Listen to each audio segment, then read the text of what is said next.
Now, the number 4 lock, one of the tall oaks on the field. We've got Sintu Manjezi. Thank you for joining me today. Thanks for having me. So tall, is that just how people describe you? Yeah. When I was young, I was lanky, but at least now I'm just tall. This is 1-2-50, made just for you by Bright Rock. We've teamed up with Vodacom Bulls to bring you all the details on what exactly rugby players do. So I'll take tall. It makes sense now. Yeah, okay? it makes sense. Your job, okay? Yeah, it makes sense now. It makes sense. So tell me about your job on the field, because there are literally 2 tall oaks on the field. Yeah. 4 and 5. You're one of those. Tell me about the number 4 position. And number 4 is more of the enforcer lock. So his game is more the physical side, dominating more, probably like carries, tackling, the stuff that's not really seen, racking. And so yeah, that's probably what the 4 does. In South Africa, if you look at prime examples, probably like Eben at the moment, and back in the day it was like Bucky's in terms of how they play. And those are your heroes to this day still. Eben's probably one of the best in the world at his job. So it's someone that you can look to learn from and see how he plays, and he does it really well. So tell me some of those skill sets. If you say the enforcer, what does that entail in terms of physically what you do on that field? Aggression. I think you just got to be aggressive and just try to be physically. Yeah, just be more physically dominant in terms of the way you play. If you look at Eben, he's quite a smart player as well, and the way he gets around the park, got to be able to be mobile around the field, not just a big oak that makes 2 big tackles and doesn't really contribute anywhere else. Line outs, because that's what I feel we see the lock shine. You see your moments there. How does that work? Who decides? Tell me about that process. Number 5's role is to call the line out generally. So he'll be the one that makes the decision on who's jumping and what calls we've gone through. And what does number 4 do? Because clearly... Number 4 listens to number 5. Make sure he gets the call right, whether he's jumping or lifting. Tell me about that physically, going through that and being lifted in the air. We all see the strapping, Yeah, so we can start. The strapping's basically because obviously you run a lot, you get sweaty and stuff like that. It's to provide grip, to help you lift you better in the air. About just catching the ball, I think. I mean, it doesn't feel cool to me anymore, but I'm sure for the first time you do it, it probably will feel cool. But yeah, it's just an everyday thing, I guess. The art of catching the ball then. Yeah. Because, I mean, it seems easy. It does seem easy. Yeah. And I mean, I'm sure fans back at home watch it and be like, you should have taken that. Yes. Like, it's quite hard, especially if someone competes in front of you. If someone swipes an arm in front of you and you're going for the ball, that's quite hard to do. So I think you've got ball and hand coordination needs to be quite good for that. The communication there is when that challenge comes, how do you get the ball despite that challenge? Is it about the lifters are communicating with you or assessing as well, or how quickly does all of that happen and the decision making? No, I think it's more about the speed of reaction on the call. So I think the quicker we move in terms of everyone, the jump, the lifting, getting and that's when you go in between, when you go like, hey. Yeah, when you do it. All of that in between. So the quicker you get that done to deceive the opposition and you get into the air, the slower they'll be, so you can get a cleaner catch. So I think that's more about doing that. And if you don't get a cleaner catch, it's either because they've either read the line out well or you've just been slow. So then your relationship with the hooker, how's that? It's very important.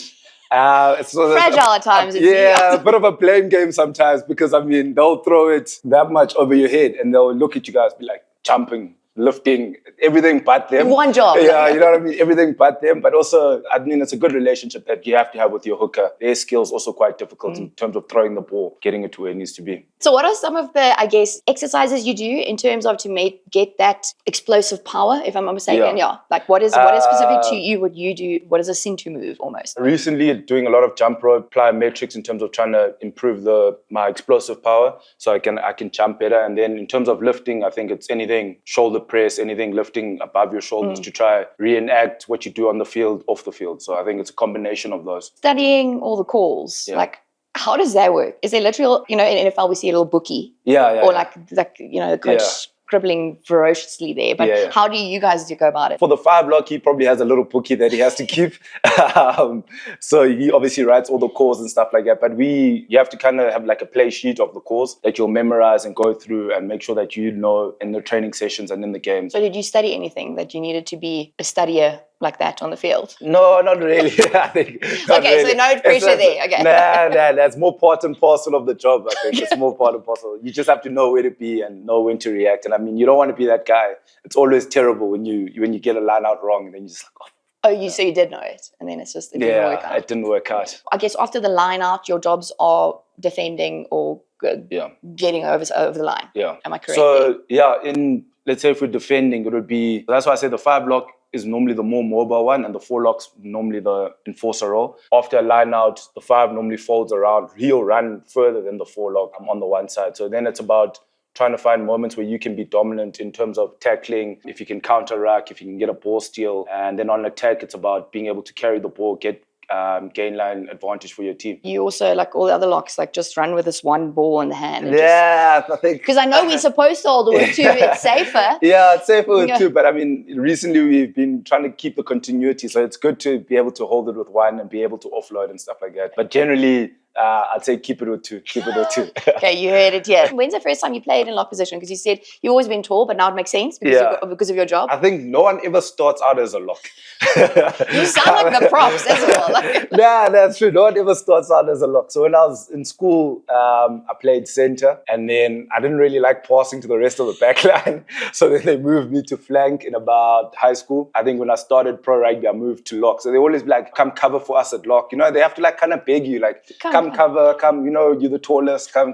Then next minute you just find yourself there. So it's one of those positions. Get the jersey. Yeah, there's one of those positions that I don't think anyone ever starts out as a lock unless you're really, really tall. But yeah, you just end up moving to that position. A very important set piece in South Africa, the line out, which I guess in South Africa, in the box have become known for it. Yeah. Obviously very crucial. So, and you sort of like, I want to say almost help anchor it and get it over the line. What in life, I guess, has helped you anchor yourself? I think family. I think family is very important in terms of finding a strong base for myself. I think a lot of things happen in terms of challenges that you face throughout your life. And I think because my family's been with me from the beginning of my career, even when I was young, with or without rugby, there's someone that I lean a lot to in terms of support, in terms of if I need to get up, if in terms of anything that I need. So I think family, especially my brother, because he kind of played rugby as well in high, didn't really play pro, but played rugby in high school. So he understands the challenges that come with, you know, if you're injured and how frustrating you get, or not feeling well, or if you're feeling well and you just want to have, you know what I mean? So that he's a strong base for me, and I think I lean on him the most, and then the rest of my family. Oh, that's nice. Yeah, Shout out to Sintu's family, the Manjezis, we love it. Get to your conditioning coach now, Andre, because I want to hear this about this aggression and how it's trained. All right, Andre?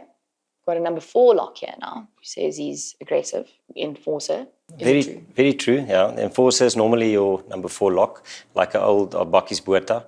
That's the kind of player you want it for. And then in terms of 4 and 5, I thought for some reason the 5 was lighter, but how does that work? 4 is a bit heavier and 5 is a bit lighter because he needs to move around the park a lot more. And how do we do that? Diet and nutrition. Which is not that's not where we're going to, Andre's busy with the diet and nutrition, eh? I mean, he takes our skin fold, so he knows. And sometimes he's a little rough on the edges to try and get you to work a bit harder, but yeah, I'd say he's fair generally. What are we training for them? Jumping, footwork.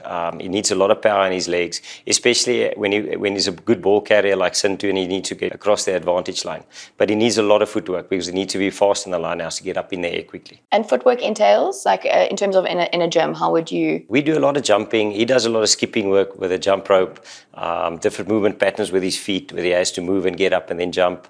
And then maybe we do a quick foot workout and then onto a box jump to simulate what he's going to do on the field. In terms of training lock specifically, you obviously need open spaces and high ceilings, right? Yes. What makes him a good number 4 lock in that position? He's strong. He's strong, he's got good feet, and he can get up in the air quickly. And that's what makes Sintu. I'm taking notes. Yeah. And in terms of the 2 of them, the pair, do they train together? Is it like the props where they all train together and you prefer to do the same training for both props, or let's say sort of? Pair together in the gym and they're trying to help each other. I think the different pairings in the gym are more or less position-based. Okay. So the players will stick together with each other because they form an understanding. Yeah. Like from old Victor Matfield and Bakkies Botha, they were seen always together. So I think it's the same in our situation. You gym with the guys that you kind of play in the same position because you guys have the same understanding and you guys probably like roughly the same strength in terms of a squat rack for the locks versus a squat rack for the props. And this, the bars at a different time. So yeah, we kind of chin to gym together. And anything else we need to know about the number 4 lock physically? I mean, you said strong legs, right? A lock needs to have a strong upper body because he's going to be the guy that runs into the ruck and mauls, and he's got to be physical. Normally, they are the number 4 locks are the guys in the ruck that really go in and hard, and then the mauls that got to push us forward with the props. 1, 2, 3, 4, and 5 need to be very strong. And in terms of the weight, because they get lifted up. I think Sintu can help me there, but if you're too heavy, the props are going Yeah, to struggle like, to because lift. what happens then? What is the effect? Well, you just get a slower line out. Props, and everyone can lift everyone, but it's obviously the quicker you are, quicker you want to make the line out to try and get your own ball so that the other team can't compete. So generally, if you have a heavier guy, you try to work around making him probably lift more than jump more. Later, in the 60th minute, a lot of guys are tired and you don't want to be dead weight lifting him, so you'll make him lift people instead of jumping. Okay, so generally we'll see locks be leaner muscle. Yeah. Great. Andre, thank you so much. Didn't feel very aggressive there, but that's very nice. So I've got some very random questions here that I want you to answer and know if you can play the bounce. Because you're tall, do you ever look down on people?